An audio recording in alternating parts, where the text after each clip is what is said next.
अंधेरे गलियारों में गूंजती खामोशी, दीवारों में छुपे भयानक राज। एक दरवाजा जिसके पीछे छिपी है एक ऐसी कहानी जिसे सुनकर रातों की नींद उड़ जाए। फ्लैट नो 307, जहां हवाओं में सिसकियां सुनाई देती है और परछाइयां अपना ही खेल रचाती है। अगले 30 मिनट आपकी सांसें थम जाएंगी, दिल की धड़कनें बढ़ जाएंगी, क्योंकि आज हम खोल देंगे फ्लैट नो 307 के खौफनाक सच। तैयारी हो तो बत्ती बुझा के चलिए। इस डरावनी दास्तान में एक बार एक नया विवाहित जोड़ा नए शहर में रहने जाते हैं। मैंने तो आपको बताया ही नहीं कि इनकी क्या कहानी है। इस नए विवाहित जोड़े में लड़के का नाम विक्रम और लड़की का नाम साक्षी है। विक्रम की शादी को अभी कुछ ही महीने हुए थे। दोनों बहुत खुश थे। एक दिन विक्रम की कंपनी वालों ने कंपनी के काम के लिए कुछ महीने के लिए विक्रम को दूसरे शहर में पोस्टिंग कर दी। कंपनी ने जो फ्लैट दिया उसमें ये लोग रहने जाते हैं,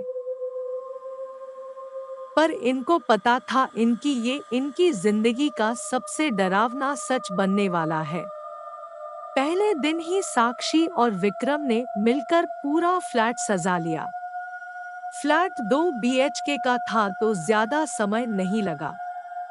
ये लोग नए शहर में ढलने की कोशिश की बात एक दूसरे से करने लगे और खाना खाकर अपने बेडरूम में सोने चले जाते हैं। देर रात में विक्रम की नींद खुल जाती है। वो पानी पीने के लिए उठता है। पलटकर जब वो साक्षी की तरफ देखता है तो उसे वहां साक्षी नहीं दिखती। थोड़ी देर बाद विक्रम के गले पर 2 हाथ पीछे से उसके ऊपर आते हैं। विक्रम चौंक कर देखता है, पीछे साक्षी खड़ी रहती है। साक्षी ने बोला, क्यों चौंक गए? मैं बाथरूम गई थी। तुम क्यों जगे हो? विक्रम बोलता हूँ, कुछ नहीं, बस पानी पीने के लिए जगा था। ये लोग फिर सो जाते हैं। सुबह उठकर साक्षी दोनों के लिए नाश्ता और खाना बनाती है। विक्रम नाश्ता करके अपना टिफिन लेकर काम पर निकल जाता है। साक्षी अपने फ्लैट में अकेली सोच रही होती है, चलो जो बाकी का काम है उसे ही कर लेती हूँ। वो कपड़े धुलने के लिए वॉशिंग मशीन की तरफ जाती है, फिर मशीन में कपड़े धुलने के लिए डालकर वहां से चली जाती है।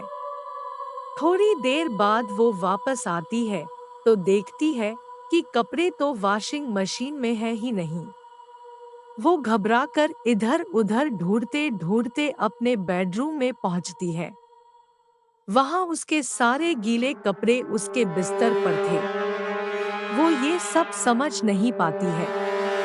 शाम को विक्रम के घर आने के बाद उसे ये सारी बातें बताती है। विक्रम इसे वहम समझकर बात काट देता है। रात में दोनों अपने बेडरूम में सोने चले जाते हैं। तभी रात में किसी की तेज तेज सांस लेने की आवाज विक्रम को सुनाई देती है।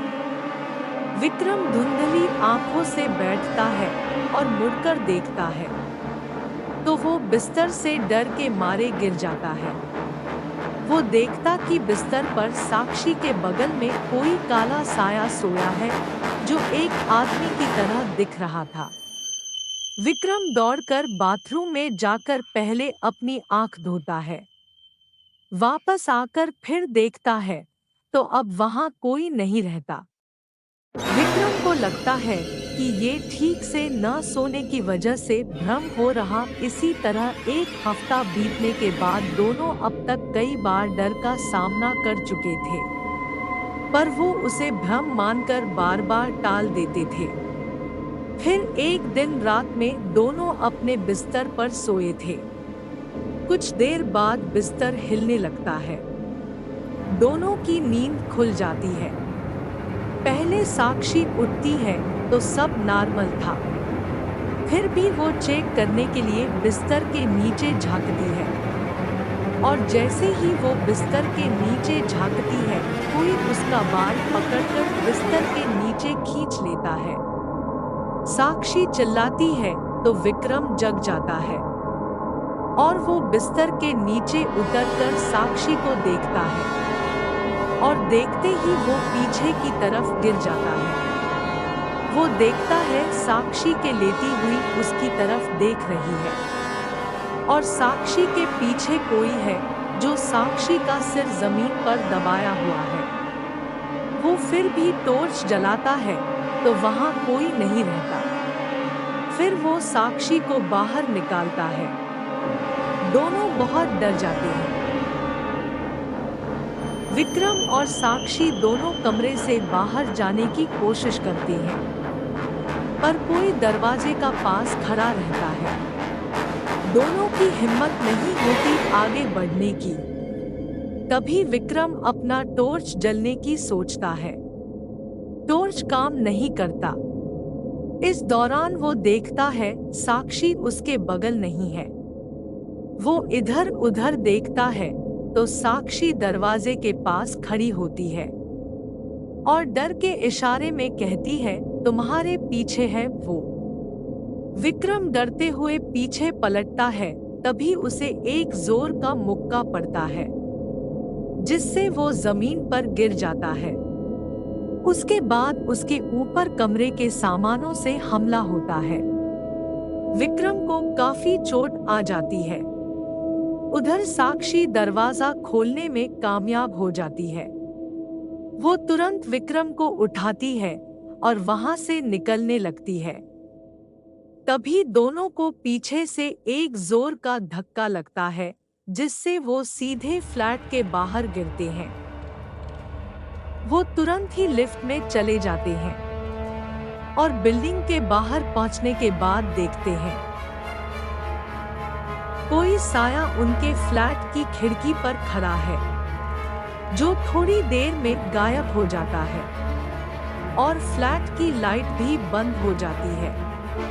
विक्रम और साक्षी इस बात को समझ चुके थे ये फ्लैट हॉन्टेड है, और वो दोनों दूसरे दिन मैनेजर को भिजवाकर अपना सामान वहां से निकलवा लिया और वो दोनों कहीं और रहने चले गए। पर ये हादसा आज भी उनकी रात की नींद उड़ा देता है। दोस्तों, इसी तरह की और डरावनी कहानियाँ देखने के लिए कृपया मिडनाइट टेल्स यूट्यूब चैनल को सब्सक्राइब करें, ज़्यादा से ज़्यादा लाइक करें, शेयर करें और नोटिफिकेशन के लिए बेल आइकन को दबाना ना भूलें। आपका सपोर्ट ही मेरा इंस्पिरेशन है।